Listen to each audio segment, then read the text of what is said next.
ये पहले के ज़माने के राजा के ज़माने की वॉशरूम है। कहाँ होता आर्किटेक्ट।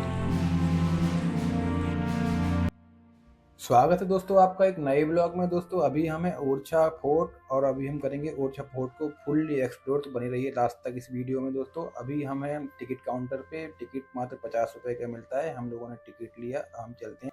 जैसे ही हम ओरछा फोर्ट में एंटर करते हैं तो ये बहुत बड़ा गेट हमें मिलता है। इस गेट को हम बोलते हैं स्वागत द्वार। और ये जो सामने आप गेट देखेंगे, ये बहुत विशाल का गेट पहले किले को प्रोटेक्ट करते थे। जो इसमें स्पाइक निकले हुए हैं, ये इसलिए लगाते थे कि इसको हाथी के द्वारा तोड़ा ना जा सके। पहले के राजा जो होते थे, हाथी को मदिरा पिला के, वाइन पिला के उसको मदमस्त कर देते थे, फिर इसको हाथी से धक्का लगवा देते थे। तो हाथी को स्पाइक्स चुभते थे, जिससे हाथी पीछे हट जाता था, घायल हो जाता था, तो आगे उसको तोड़ नहीं पाता था। दोस्तों ओरछा फोर्ट कॉम्प्लेक्स बहुत ही बड़ा और सुंदर बना है। ओरछा फोर्ट कॉम्प्लेक्स में मुख्य रूप से 4-5 महल हैं। पहला है राजा महल, दूसरा है जहांगीर महल, तीसरा है सावन भादो महल, चौथा है शीश महल। दोस्तों अभी जहाँ हम चल रहे हैं ये है रुद्र प्रताप सिंह का दीवाने आम दरबार।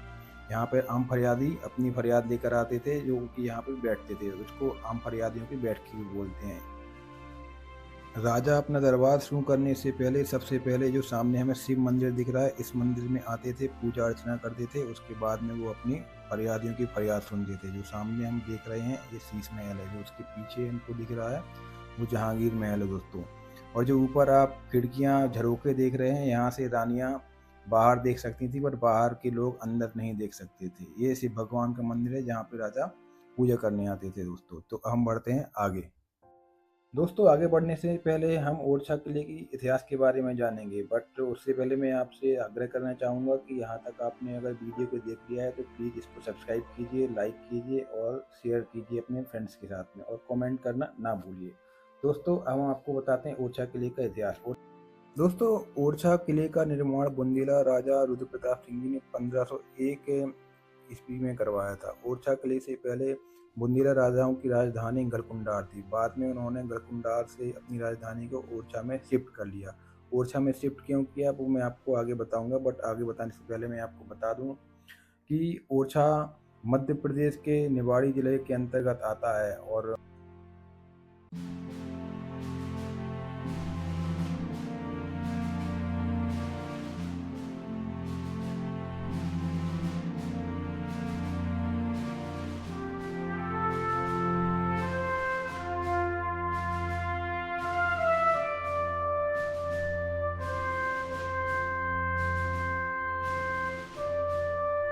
ओरछा उत्तर प्रदेश के एक बड़े शहर झांसी से मात्र 17 किलोमीटर दूर पर स्थित है। झांसी के लिए आपको देश के हर कोने से ट्रेन मिल जाएगी और आप झांसी से ओरछा टैक्सी से या कोई अपनी कैब करके आ सकते हैं। और अगर आपको हवाई जहाज से आना है तो नज़दीकी एयरपोर्ट खजुराहो, ग्वालियर और भोपाल है। खजुराहो 200 किलोमीटर है, ग्वालियर 150 किलोमीटर है और भोपाल 250 से 300 किलोमीटर दूर होगा। अब हम बताते हैं कि राजा रुद्र प्रताप सिंह जी ने ओरछा को अपनी राजधानी गढ़कुंडार से ओरछा क्यों शिफ्ट किया। एक्चुअली राजा रुद्र प्रताप सिंह ओरछा बुंदेलखंड में आए थे, तो उन्होंने देखा ओरछा बहुत ही खूबसूरत शहर है। खूबसूरत इसलिए है कि यहाँ पे घने जंगल थे, बेतवा नदी थी और ये अनटच था। तो दोस्तों आज हम चलेंगे ओरछा फोर्ट के एक बहुत ही मशहूर स्थान, जिसको हम राजा महल कहते हैं। राजा रुद्र प्रताप सिंह के दो बेटे थे। पहले का नाम था भारती चंद, दूसरे थे राजा मधुकर साय। भारती चंद ने महल का जो इंटीरियर है, अंदरूनी हिस्सा है, उसको बनवाया था, और जो फिनिशिंग टच दिया था वो राजा मधुकर साय जी ने दिया था। दोस्तों ये हमको इतिहासकारों के द्वारा जानकारी मिलती है। तो दोस्तों अब हम राजा महल के अंदर प्रवेश कर चुके हैं। जो आप सामने दरवाजा देख रहे हो जिसमें ताला लगा हुआ हो, ये तहखाना है। तहखाना में बहुत से गुप्त द्वार होते हैं जो राजाओं के इमरजेंसी एग्जिट के काम आता था। दोस्तों अभी हम जिस प्रांगण में घूम रहे हैं, इस प्रांगण को हम दीवाने खास बोलते हैं। दीवाने खास का मतलब होता है कि राजा लोग यहाँ अपने खास खास मंत्रियों, पदाधिकारियों, सैनिकों के साथ में मीटिंग करते थे। दीवाने खास में सिर्फ खास लोगों को ही जाने की अनुमति थी। जो हमें सीढ़ियाँ एक विशाल चबूतरे की तरफ जाते हुए देख रहे हैं, इस चबूतरे को हम स्टेज अभी कहते हैं, पहले इसको चबूतरा बोलते थे। इस चबूतरे में राजा लोग जब अपने मीटिंग कर लेते थे अपने खास लोगों से, तो वो यहाँ पर कार्यक्रम प्रोग्राम रखते थे उनके मनोरंजन के लिए। तो यहाँ पे राजा लोग नृत्य के शौकीन होते थे पहले के राजा लोग, तो यहाँ पे नृत्य होता था। अब हम चलते हैं दीवाने खास की खास जगह की तरफ। जो आप ये जगह देख रहे हैं, यहाँ पे राजा के आने के बाद में मीटिंग होती थी, बैठक लगती थी यहाँ पे और विभिन्न मुद्दों पर चर्चाएं होती थीं। अब हम मुख्य महल की तरफ बढ़ रहे हैं। मुख्य महल से पहले हमको एक बहुत सुंदर फव्वारा दिखाई देता है। राजा लोग इसमें पहले पानी और सुगंधित द्रव्य भर देते थे, जिससे कि ये बहुत अच्छा दिखता था। और जो हम ये सामने देख रहे हैं, ये आंगन है। देखिए कितना विशाल और सुंदर आंगन है। और जो आप देखेंगे 3 हमारे बाएं तरफ कमरे बने हैं और 3 हमारे दाएं तरफ कमरे बने हैं। इन कमरों में राजा रानी और इनका परिवार रहता था। महल की मुख्य इमारत 3 मंजिल की है, जो कि आप देख सकते हैं दोस्तों। अब हम चलते हैं रानी के कमरे की तरफ, जहाँ पर रानी रहती थी। राजा मधुकर शाही की सबसे बड़ी रानी का नाम कुंवर गणेशी था। अब हम उनके ही रूम में जा रहे हैं, जहाँ पर रानी कुंवर गणेशी रहती थी। दोस्तों, जैसे ही हम रानी कुंवर गणेशी के कमरे में प्रवेश करते हैं, तुम सीलिंग पर देखेंगे कितनी सुंदर पेंटिंग्स बनी है दोस्तों। इन पेंटिंग्स को हम फ्रेस्को पेंटिंग बोलते हैं। ये पेंटिंग्स फूल के रसों, पत्तियों के रस और सब्जियों के रस से बनाई जाती थी। दोस्तों, फ्रेस्को पेंटिंग गीले प्लास्टर के ऊपर बनाई जाती थी। दोस्तों, ऐसा माना जाता है कि रानी कुंवर गणेशी भगवान विष्णु की बहुत अनन्य भक्त थी। तो हम देख सकते हैं यहाँ पर पेंटिंग्स में भगवान विष्णु का मत्स्य अवतार देखेंगे हम, फिर उसके बाद में 12 अवतार देखेंगे। यहाँ पर भगवान विष्णु के जितने भी अवतार हैं, इन पेंटिंग्स में उन अवतारों की कलाकृतियाँ उकेरी गई हैं। दोस्तों, मत्स्य अवतार के बाद में हम देखेंगे यहाँ भगवान राम का भी दरबार दिखाया गया है, 52 अवतार भी है। और जो अभी हमारा कलयुग में भगवान राम का अवतार होने वाला है, जिसको हम कल्कि अवतार कहते हैं, कल्कि अवतार की भी यहाँ पर पेंटिंग दिखाई गई है। दोस्तों, हम राजा लोगों के स्नान घर और टॉयलेट की तरफ चलेंगे। आप देख सकते हैं जहाँ पर अंधेरा है, ये स्नान घर है, तो मैं अंदर जाके कुछ ज़्यादा दिखा नहीं पाऊँगा आप लोगों को, उसके लिए माफ़ी चाहता हूँ। अब हम देखेंगे राजा लोगों की टॉयलेट। ये देखिए, यहाँ पर राजा लोग टॉयलेट किया करते थे। ये देखेंगे आप, जैसा आज के समय की बनती है टॉयलेट, वैसे ही पहले के ज़माने में बनाई गई होगी। देखिए, बिल्कुल कतारबद्ध तरीके से ये वॉशरूम टॉयलेट को बनाया गया है। इस टॉयलेट के अंदर वेंटिलेशन और प्राकृतिक रोशनी की पूर्ण रूप से व्यवस्था की गई है। यहाँ पर लैंप रखने के लिए आले भी बनाए गए हैं और आप ऊपर देख सकते हैं, ये रोशनी के लिए झरोखे बनाए गए हैं दोस्तों। यहाँ पर हमें पर्दे लगाने या केबाड़ लगाने के कोई भी सबूत नहीं मिले हैं, बट हम ऐसा अनुमान लगा सकते हैं कि यहाँ पर पर्दे की व्यवस्था जरूर की गई होगी दोस्तों। अब हम चलते हैं बाहर की तरफ। जो आप देख रहे हैं, ये राजा का स्नान घर था दोस्तों।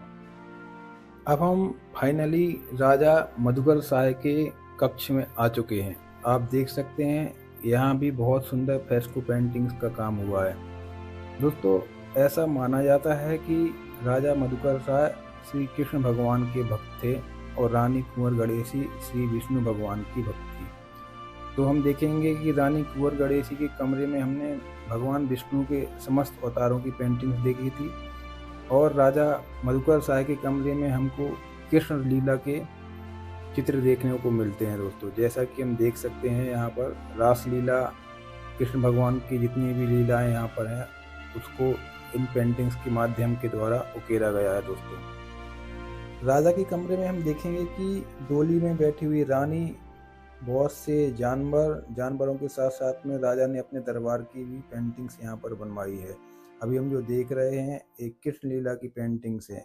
और हम ये भी देख सकते हैं कि यहाँ पर रोशनी और वेंटिलेशन की पर्याप्त व्यवस्था थी दोस्तों। तो हम राजा महल के पहली मंजिल पर आ चुके हैं। आप जो ऊपर बुर्ज देख रहे हैं, वहाँ पर सैनिक खड़े होकर पहरा देते थे। और जो आप ये चौकियाँ देख रहे हैं, यहाँ पर सैनिक मशाल लिए और तलवार के साथ में पहरा देते थे। हम देख सकते हैं कि यहाँ पर जो आले बने हुए हैं, इन आलों में रात को दीप रखा जाता था, दीपक, जिससे कि महल में रोशनी पर्याप्त मात्रा में हो सके।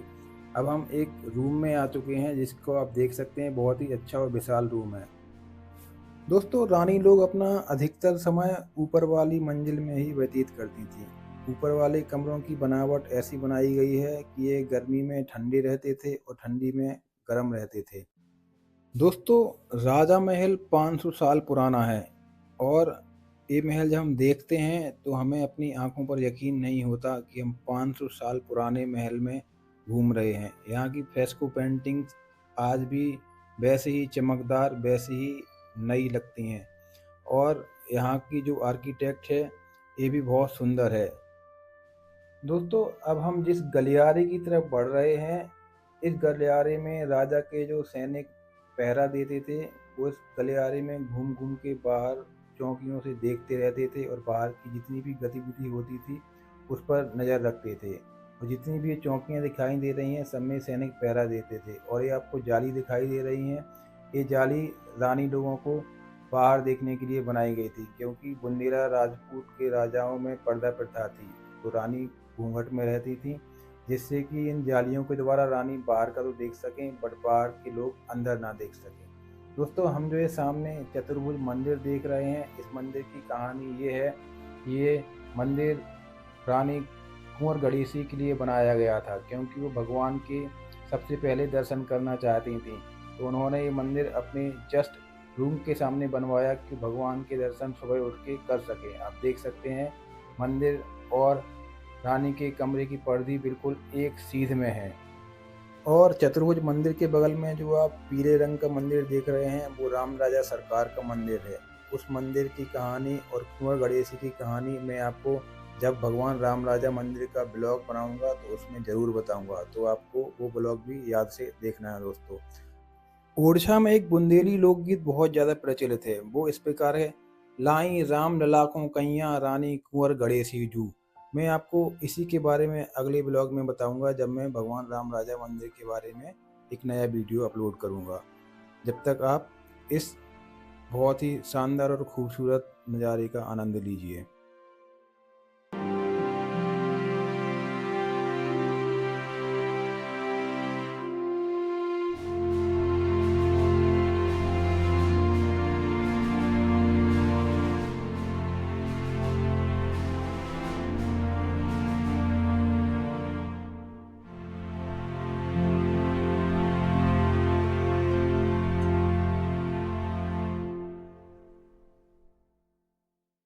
दोस्तों सामने जो महल दिख रहा है उसको हम जहांगीर महल कहते हैं। उस महल का वीडियो अगले एपिसोड में अपलोड करूंगा। अगर आपको ये ब्लॉग दोस्तों पसंद आया हो, आपने एंजॉय किया हो, आपको नॉलेज मिली हो इस ब्लॉग से, तो प्लीज़ इस चैनल को सब्सक्राइब कीजिए, लाइक कीजिए, कमेंट कीजिए और बेल आइकन दबाना ना भूलें, जिससे कि आपको जो भी मैं नए नए वीडियो अपलोड करूँगा ऐसे ही इन्फॉर्मेटिव और एजुकेशनल वीडियो आपको मिलते रहेंगे सबसे पहले। अगर आपने ये वीडियो लास्ट तक देखा है तो आपको बहुत बहुत धन्यवाद और मेरा नमस्कार। जय हिंद दोस्तों।